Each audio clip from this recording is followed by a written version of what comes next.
First and foremost, welcome to WFPK. Grace, great to have you here. Thank you. It's great to be back here. Yeah, and you brought your guitarist with you, Benny. Benny Yurco, yes. All right. Long-standing man of the radio hour.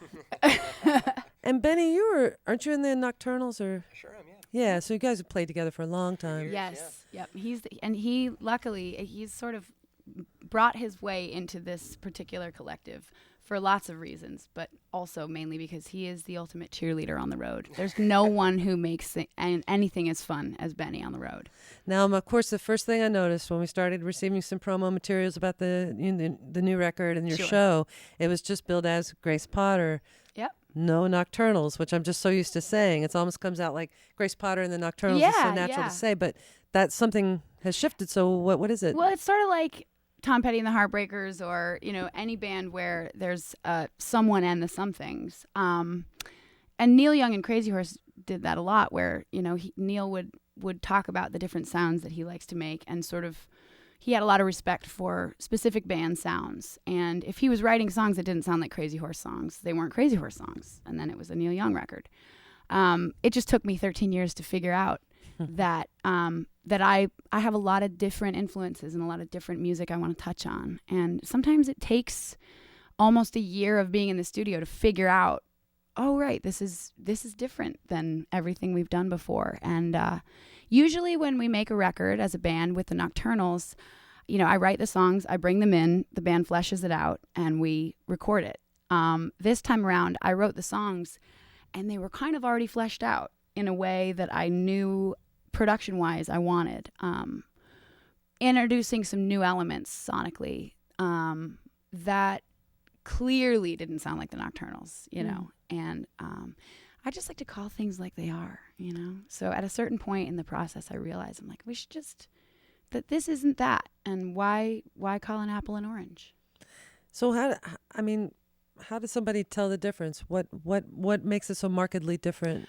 Well, as we're rolling out some of the new material, I think you can hear it, because I've the day that it all came out and all the material started coming out quickly, the sound to me I thought was really obviously different, but I had 8 months to get used to it. Most people, this was an overnight thing of snap your fingers and here's the music. It's dancey, it's really got a boogie vibe to it. It's what did you call it? Solar boogie? Solar boogie, cosmic boogie.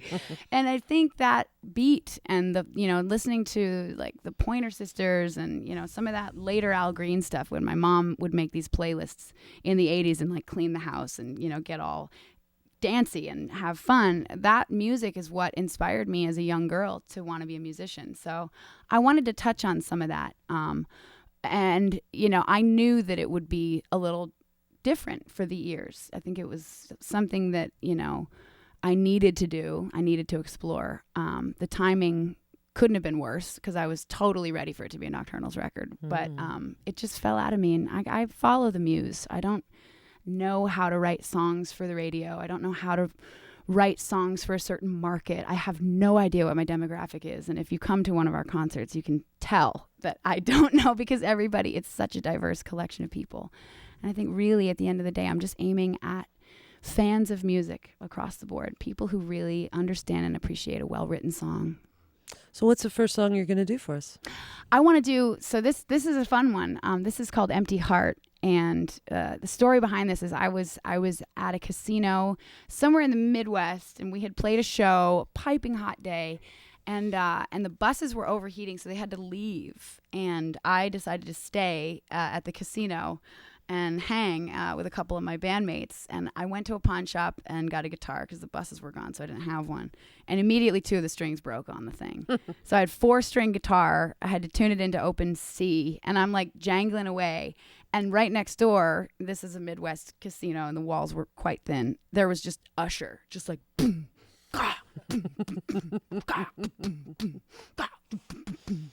and I'm like, all right, well, this is gonna be awesome. So I just pressed record, and this song came out. Awesome. It's Grace Potter live on WFPK.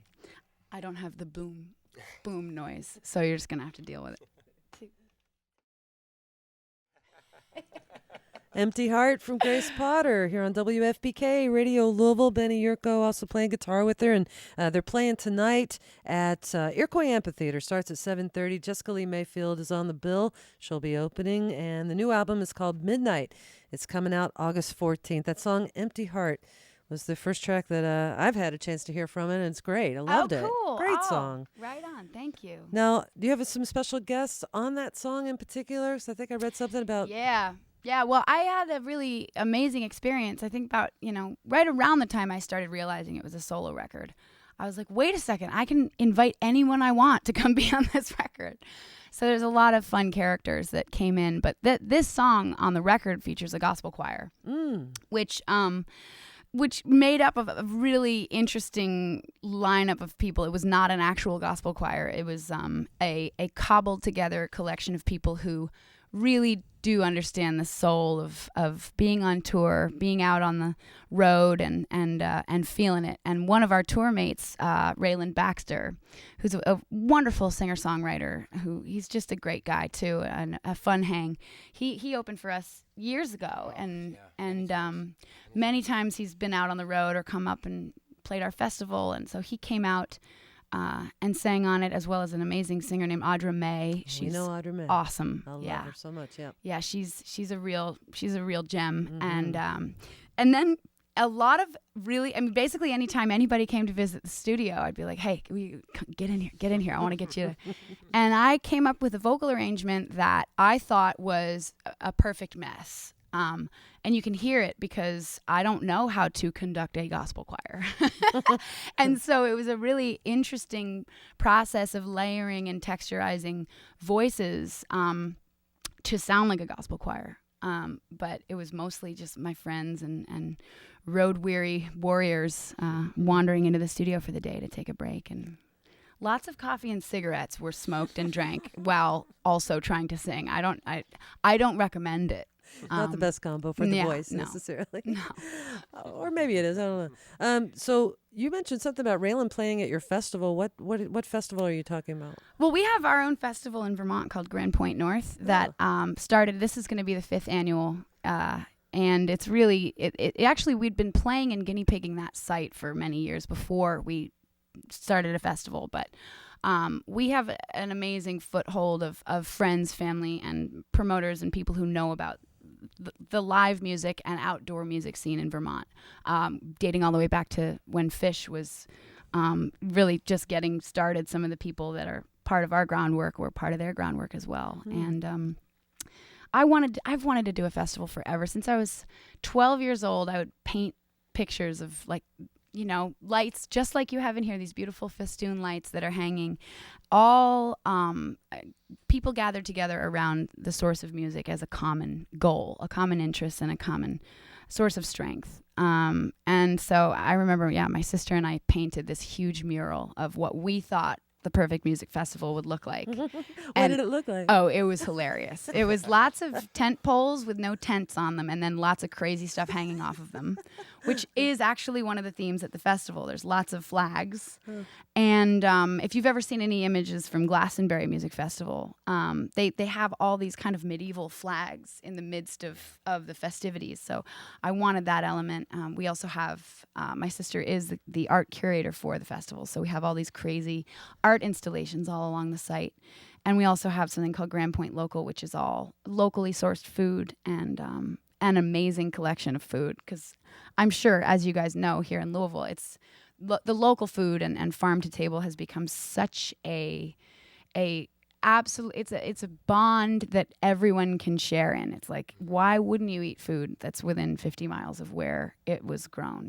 It makes the most sense in the world. Certainly does. The festival's just a proponent of all that, as well as some pretty awesome rock and roll. We got the Flaming Lips this year. Oh, fantastic. Yeah, Shaky Graves, me and my band, the Magical Midnight Roadshow, Dark Side of the Mountain. God, there's going to be so many good When bands. is this? September 13th and 14th. It's always the second weekend in September. Okay. And the name of it? The name of it again? Grandpoint North. Grandpoint North Festival. And how many people? What's capacity? It's like 5,000 a day, And it's funny because I remember when we came and played Forecastle here a few years ago. I really loved the layout of it. So ours is really similar. It's right on the water. And it's very inherent to the city. You know, the city of Burlington is much smaller than Louisville, but I want to give musicians a real experience. So when they're coming from out of state, they might not come back to Vermont for a long time. So you want to show them the best of the place that you are. And so just like Forecastle, you know, you want to feature the city. So we look out at the beautiful Lake Champlain and the Adirondacks from the stage. So the musicians kind of get the best view. Sounds great. I want to come. It sounds it's wonderful. a very musician-friendly festival. You should definitely come. I think you would love it. Let's talk just a little bit more about the album, then we'll have you play another song. Sure. And then, who produced it?